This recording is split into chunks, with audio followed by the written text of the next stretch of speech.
What's up, y'all? My name is Andre Hopkins, also known as Entre Interviews, and today I'm joined here by 100 Thieves coach d00mbr0s. How are you feeling? I'm feeling good, relieved, a little bit out of breath, a little bit sweaty, but it's part of a job. So yeah, I mean, yeah, good. it's time for celebration. It's a big win today, so we'll just jump right into it. So, just first, big game coming here. A lot of people were doubting 100 Thieves going to this game. Crew's been looking so good. How did you guys do it? I think the last two games from us has been more us not playing up to our standard. So I think the what we showed today is our normal, and what we consider us to be. With that said, I think today came down a lot to both scouting, but also game plans, um, and also just really like focused work on our weaknesses and what needed to get fixed. So I think it's always like a combination of like game plans, good scouting, uh, better fundamentals at least than ever, and yeah, felt pretty good. Yeah, it was a big win today. I think a lot of people are going to be shocked by the result. I think we've probably seen it. You saw the graphic with the predictions for the talent. I'm pretty sure everybody predicted Crew today, so just always feels good to get that upset. So I wanted to ask about the composition picks. With so many teams moving away from the Waylay, we saw Timotina pull it out today. Just why are you guys still sticking with it, and even through the changes with the character? I think it's such a map to map basis, and very individual. I think MBS and me, we both think of the game in terms of like very specific. Okay, we have one map that is bind, and what do we need to do on this map? And Waylay can still do the things that we need to do, be done, right? So, a character could be out of meta, like generally, but it, it can also be played like we do. So yeah, for us, it's just a default pick, and Timo is comfortable, and he does his job correctly. So yeah, I think she's strong. Yeah, I always kind of thought, I feel like it was an overcompensation. The character was so broken, it felt like, and then they got nerfed and everyone just moved away. I was like, character's not Yeah, just dead in the water. It's not like a Yoru, where Yoru's like, yeah, just don't play Yoru anymore. it's always like this. It's like the characters are like overtuned, and then they tune them back a little bit, and there's always like the reactions is always too much of playing it or too little of playing it. But like the truth is always very boring. Sometimes in the middle.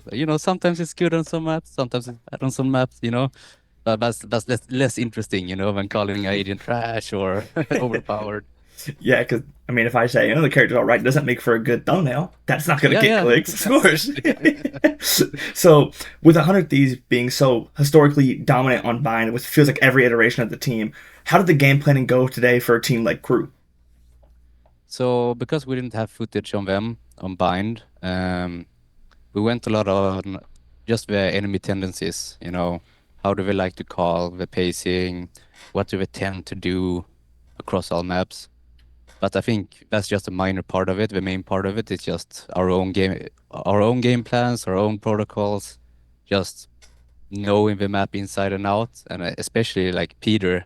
We have Peter in our team, Asuna, so he's always a big help. He's kind of an expert, right, on bind, and it carries over. But yeah, I think just we play the map very fundamentally good in terms of just trading information. I mean, obviously sprinkling a little bit of like tendencies of enemies and stuff. Well, you talked about how helpful Asuna is. I'll bounce off that. A fan question here. Just with the community being always so hard on Asuna, it feels like he's kind of just like a punching bag whenever 100 Thieves play. What makes him just so irreplaceable for this team? Because you can't stay on a team for 5, 6 years without doing something right. So just what makes him so irreplaceable? Yeah, so there's a lot of things that people don't see inside teams, right? They can only see the tip of the iceberg, but like 99.9% of what's happening in a team is behind closed doors, right? It's in scrims, it's in communication. And I would say like Peter is like one of the best like communicators you can have, right? And he can also like, did you see how we played today? He can aim, he can communicate, he can control the pace. He comes with a lot of ideas. He's like a really like stable pillar in every team, I hate the term like glue player, but it's not a glue player because he can like read the frag out, but like his game IQ and the way he can like recognize patterns, right, is like top notch. So for us, I think like he fills that role that is like really needed in a lot of teams where he can play the flashers and stuff like this, but he can also play duelist, right? So he can do both. So that means you can both go from like double duelist stuff to single duelist and just being flexible. So, I've seen firsthand how valuable he is. But I understand the community outrage, but it's always like this. It's the matches we play is what 2 hours, but we spend maybe 100 hours behind closed doors, right, with each other. So yeah, he's like one of the most underrated players, and he's such a good teammate as well. I can't actually know the guy, but from the couple times I've had a chance to talk to him, he just seems so humble. I mean, he doesn't seem like he has like any kind of ego. Just seems very, just grounded in everything. He's so Yeah. flexible. We saw him pull out the neon today. We saw him pull out um, the brimstone. He can play KO. Yeah, just everything he brings to the team. So it just kind of he just does everything a teammate needs to do. Yeah, exactly. And also like elevates it. It's not like he's just doing like the way he lifts up team, for example, right? Or the way he helps I mean Sean or that's Bang. Like he just enables people so much, and that's like super valuable to have in a team. Like someone that like just enabling people to play very, very, very well, and it's an underrated skill. So Okay. Next one here. So, with how many people were just expecting Crew to win, like I was talking about, did that add any extra drive for you personally, or for the team as a whole to win today? I think yes and no. I think, there's a little bit of anger there where we haven't showed what we can do, right? Which is on us, right? We failed. So I think today we're just motivated to actually, prove people wrong. But at the same time, we try not to focus too much on like all the fluff, right? Who we're playing, what's the group stage. We kind of have this mentality of just, we're gonna win the pistol, you know, Hmm. kind of like scaling it back to all, to just this, right? And trying to keep all the stuff out of it. But I think the players, I could feel that they were pumped up to, prove people wrong. And honestly, that's the best feeling, and it's a great motivator. So hopefully, people can predict us to lose more. Even if it helps like a 0.5%, it's always good. I've been in a team in my past as well, where in the FPX, where everyone, predicted us low, and we ended up winning a Masters. So Yeah, good bulletin board material stuff you can put up so everybody can just remember, yeah. just how many people were out there hating. So, I have another fan question here, just kind of a short one here, but just do you have a favorite 100 Thieves merchandise piece? Is there anything you like in particular? Oh yeah. Uh, there's like 100 thieves like sliders, and Oh. they're like super cool, but they're like hard as bricks. So okay, like I love the apparel, and I love the looks of them, but they hurt my feet. But I don't know, they're just so cool. They're like off-white and then something like black. So good. I might have to rock in with sliders here at some point. Just pull up with them so we can really see. Yeah, you can show them Yeah, yeah, off. yeah. Start branding a little bit for the team. Hey, I'm sure the merchandise team would always appreciate it, right? Exactly. So I wanted to ask. So from a coach's perspective, we've seen Saadhak return to America. He has been fragging absolutely insane. It feels like every game. Have you personally seen anything just like in film why he's in such good form?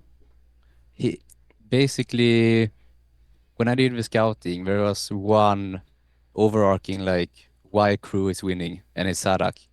He plays Omen the way Omen should be played. And the only guy that I've seen play, I mean, obviously, Sean, right? Like high level, but he's very close to Angel when Angel used to play Omen, Mm-hmm. And it's like he's very creative. He makes himself look very big, right? He can take, correct timings, and I could see that he's like calling a lot around like his utility and smokes and the way he does pressure. So well, okay, I shouldn't leak what our plan was, but like his omen is very good. Okay, I don't want to give out free information from our team facing crew, but yeah, I think Sadak is just the key player for crew success. So it was important that we try to you know, hinder him a little bit. But still, he was like, I think it was on Haven or Split, like he was fragging out against us like crazy, you know. So, I think he's definitely like one of the GOAT. What would you say? Because you talked about how he just plays Owen, like the way it should be played. I mean, what do you think that style kind of is? Is it more aggro, more passive? It's both. You're doing everything. So you go aggro, you do solo plays, but you also like condition them. So sometimes you don't do them. You're constantly changing positions, right? You're being unpredictable. Um, so it's just really good at creating that like overarching pressure at one part of a map, right? And it also allows the rest of his team to, capitalize on it. So, yeah, it's just annoying. It's like a mosquito, tipping around, playing different positions, doing like cool stuff. So yeah, that's what Angel used to do, even like entering. Like he used to do exactly the same thing. So I got kind of flashbacks and like, okay, how would I counter this woman? You start thinking. So no, no, he's really good. I mean, I always remember just some of the analysts talking about Angel playing Omen in the past, being like, "What is going on? What is he doing?" So it's just kind of stay unpredictable. Never let them know what you're going to be doing next. Yeah, yeah, exactly. Yeah. Okay, so next week you guys will face off against Furia. Just how do you feel going into that game next week? Um, Calm, motivated. I think it's gonna be a fun match. Um, yeah, that's it. We're just gonna focus on winning the maps. Um, and that's it. Nothing else. I'm very stoic. I'm very Swedish about it. I'm like because I never do predictions. I don't like to like think too much about it. We're gonna watch VODs. We're gonna practice on what we need to practice on, and come up with a game plan, and we're gonna play as good as we can. So just stay focused on you kind of your own game. Yeah. Okay, and then do you have any words for the 100 Thieves fans after this game today? The 100 Thieves fans, keep supporting us. I know you guys are very critical, and you should be. And for me personally, it's always fun to see that there's a lot of buzz. People care a lot. But just remember, there's like humans on the other side.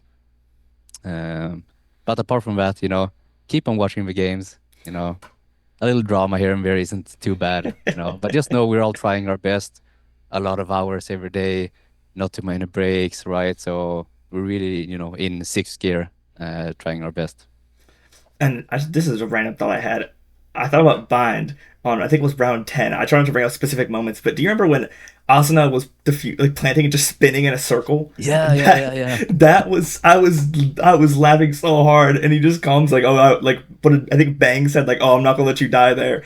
That was just the funniest moment. He's just spinning in a circle. There was like he started planting at like 4.3, and I was Yeah, like, yeah. "Oh, it's over. They're gonna lose this round." And then You think it's funny in the coach room? We're like getting heart attacks.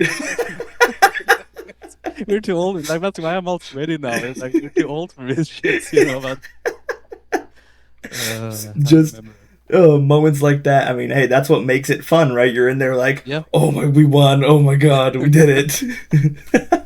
Well, Uh, Doom Bros, thank you very much for your time, and good luck in your guys' game next week against Furia. Thank you so much. Thank you, thank you.